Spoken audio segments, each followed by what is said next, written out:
Assalamualaikum warahmatullahi wabarakatuh.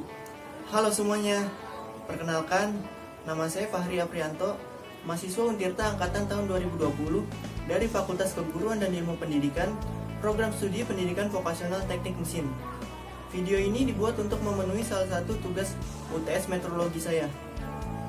Yuk disimak baik-baik videonya. Sebelum lanjut ke pembahasan, kita ketahui dulu, apa itu meteorologi? Meteorologi adalah ilmu yang mempelajari masalah pengukuran. Pengukuran di bidang keteknikan itu tidak hanya menyangkut pengukuran panjang saja, tetapi juga menyangkut pengukuran suara atau bunyi, getaran, tekanan, tegangan, gaya, puntiran, usaha, kecepatan aliran zat cair, dan temperatur.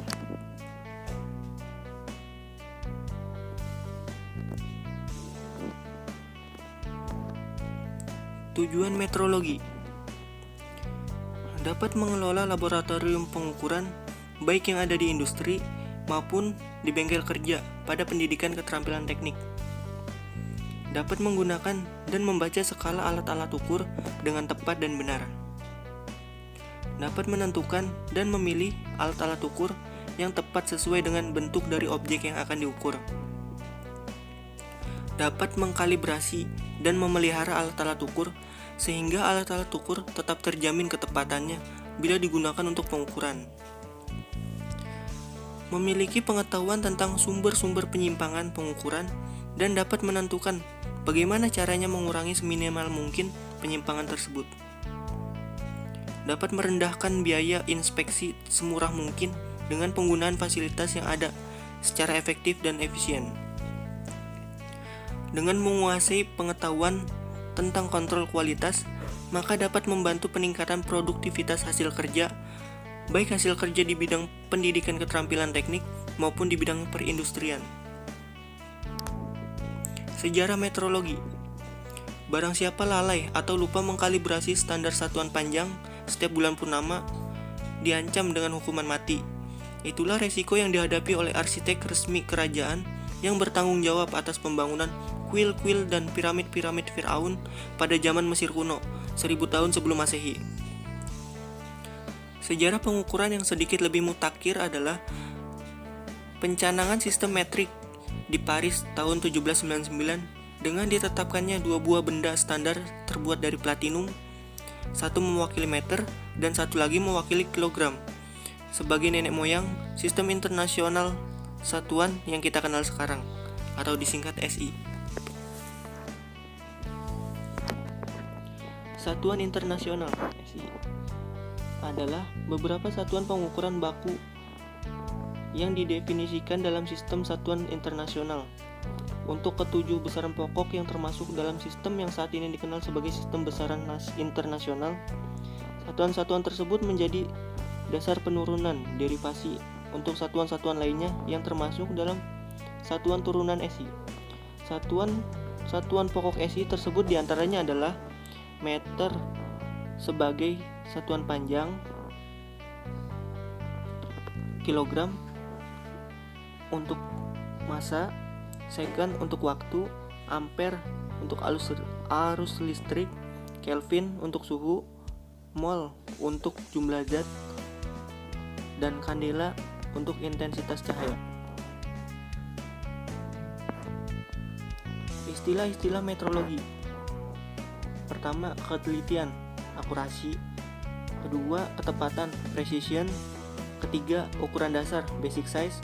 Keempat, toleransi, tolerance. Kelima, harga batas, limit. Keenam, kelonggaran, clearance. Ketujuh, karakteristik geometrik.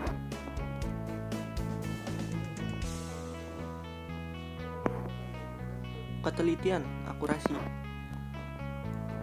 Bahwa kata teliti selalu dikaitkan dengan hasil pengukuran yang mengacu pada ukuran benda yang diukur. Makin dekat atau kalau mungkin persis sama antara hasil pengukuran dengan harga dari benda yang diukur, maka hal ini dikatakan semakin teliti, atau dengan kata lain ketelitiannya tinggi. Perbedaan antara hasil pengukuran dengan ukuran dari benda ukur biasanya disebut dengan istilah kesalahan sistematis, systematic error. Semakin kecil kesalahan sistematis ini, maka proses pengukuran yang dilakukan seseorang semakin teliti. Ketepatan, precision. Untuk memberikan gambaran mengenai kata ketepatan ini dapat diambil contoh yang sangat sederhana berikut ini misalnya. Apabila seseorang melakukan pengukuran terhadap suatu objek dengan cara berulang-ulang dan diperoleh hasil yang hampir sama dari masing-masing pengukuran bila dibandingkan dengan harga rata-rata pengukuran yang berulang-ulang tersebut, maka dikatakan proses pengukuran itu mempunyai ketepatan yang tinggi. Dasar untuk menentukan apakah ketepatan proses pengukuran itu tinggi atau rendah adalah besarnya kesalahan yang timbul, yang dalam hal ini lebih dikenal dengan istilah kesalahan rambang. Jadi, dapat diulang lagi di sini bahwa suatu proses pengukuran dikatakan mempunyai ketepatan yang tinggi dan sama, di mana hasil dari masing-masing pengukuran tadi mendekati sama dengan harga rata-rata dari keseluruhan hasil pengukuran tersebut. Ukuran dasar, basic size. Ukuran dasar merupakan dimensi atau ukuran nominal dari suatu objek ukur yang secara teoritis dianggap tidak mempunyai harga batas ataupun toleransi. Walaupun harga sebenarnya dari suatu objek ukur tidak pernah diketahui, namun secara teoritis ukuran benda tersebut dianggap sebagai ukuran yang paling tepat. Dalam gambar teknik akan nampak jelas di mana letak dari ukuran dasar tersebut yang biasanya dinyatakan dalam bentuk bilangan bulat. Dan kebanyakan pula ukuran dasar ini dipakai untuk mengkomunikasikan benda-benda yang berbentuk silindris melalui gambar teknik.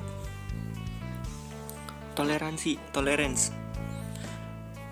Toleransi memberi arti yang sangat penting sekali dalam dunia industri. Dalam proses pembuatan suatu produk, banyak produk yang terkait di dalamnya.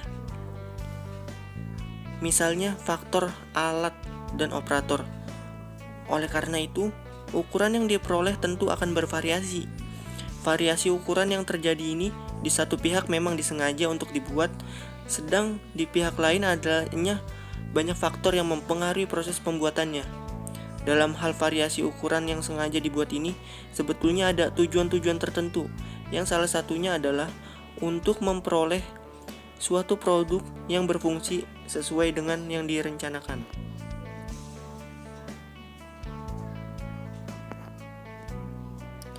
Harga batas, limit. Harga batas adalah ukuran atau dimensi maksimum dan minimum yang diizinkan dari suatu komponen.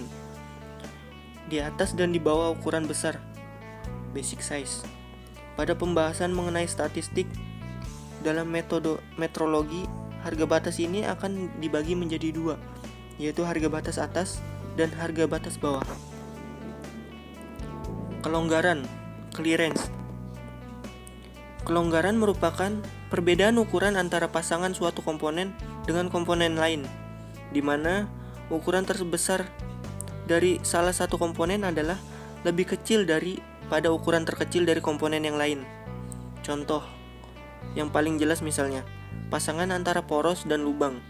Kelonggaran akan terjadi pada pasangan poros dan lubang tersebut apabila dimensi terluar dari poros lebih kecil daripada dimensi terdalam dari lubang. Pembahasan kelonggaran ini akan disinggung lagi dalam pembahasan masalah sesuaian. Karakteristik geometrik. Karakteristik geometrik yaitu menggambarkan spesifikasi produk berdasarkan ukuran dan dimensi, bentuk, dan kehalusan permukaan, serta apakah produk tersebut sesuai dengan karakteristik geometrik fungsional. Karakteristik fungsional yaitu sifat yang diinginkan atau yang dirancang pada suatu komponen bila komponen tersebut telah dibuat. Hubungan antara karakteristik geometris dan karakteristik fungsional adalah untuk mendapatkan kualitas fungsional yang tepat, maka kualitas geometris harus diperhatikan. Untuk mendapatkan komponen yang berkualitas geometris menurut ukuran manusia, maka pada proses pembuatannya harus berusaha mengurangi penyimpangan-penyimpangan, termasuk di dalamnya penggunaan metode pengukuran.